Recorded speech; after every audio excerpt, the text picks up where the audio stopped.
कि एक बार पांडवों ने अश्वमेध, एक बार आवर्त महोत्सव रखा और एक यज्ञ रखा। उस यज्ञ का नियम था, पहले जो यज्ञ होते थे उन यज्ञ का नियम था, यज्ञ में घंटा लगता था। वो यज्ञ की जैसी पूर्णाहुति होती थी तो यज्ञ का घंटा अपने आप बज जाता था, अपने आप बजता था, उसे बजाता कोई नहीं था, अपने आप बजता। आज यज्ञ का घंटा नहीं बजा तो युधिष्ठिर ने पंडितों से पूछा, ब्राह्मणों आपने यज्ञ करवाया पर ये यज्ञ का घंटा नहीं बजा। ब्राह्मणों ने कहा हमने तो यज्ञ अच्छा करवाया पर घंटा क्यों नहीं बजा, समझ में नहीं आया।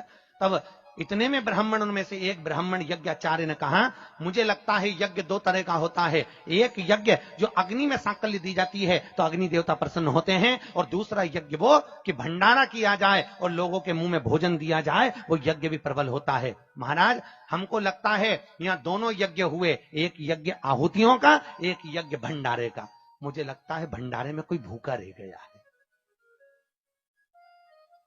कोई भूखा है। अब वो भूखे व्यक्ति को ढूंढो।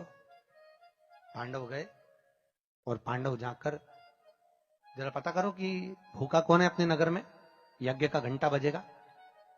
जाकर देखा तो एक कुटिया में एक संत बैठे हुए थे। बाबा आपने भोजन किया है? नहीं। आपने भोजन नहीं किया? नहीं। क्यों नहीं किया? मैं काहे को भोजन करूं, भंडारा हो रहा, चलो भोजन करो। नहीं नहीं मैं नहीं करता। भंडारे में भोजन नहीं करोगे? नहीं। क्यों नहीं करोगे? मैं उसके घर में भोजन करता हूं जो मेरे को 108 अश्वमेध यज्ञ का पुण्य देता है। पांडव मेरे को 108 अश्वमेध यज्ञ का पुण्य दे दे, मैं उनके भोजन कर लूंगा।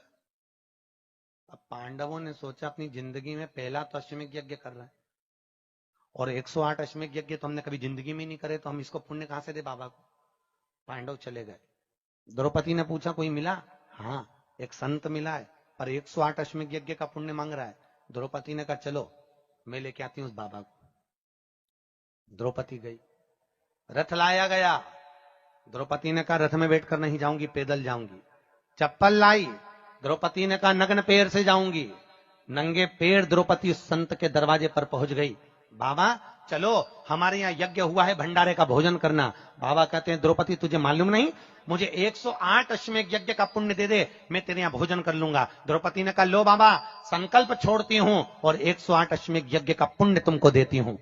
संत ने कहा द्रौपदी तेरे पति ने तो कभी पूरे यज्ञ नहीं करे, तूने कब कर लिए? द्रौपदी बोली बाबा मैंने सुना है मेरे कृष्ण के मुख से, जब कोई व्यक्ति अपने घर से निकलकर किसी संत के दरवाजे पर, किसी कथा के पंडाल में, किसी मंदिर पर, किसी तीर्थ में पैदल पैदल जाता है, जितने कदम चलकर जाता है उतने अश्वमेध यज्ञ वो अपने जीवन के कर लेता है महाराज, उतने अश्वमेध यज्ञ वो अपने जीवन के करता है। और द्रौपदी ने कहा बाबा मैं तुम्हारे दरवाजे पर चलकर आई हूं, 18,000 कदम मैं चलकर तेरे दरवाजे पर पहुंची हूं, उसमें से 108 अश्वमेध यज्ञ तुमको देती हूं।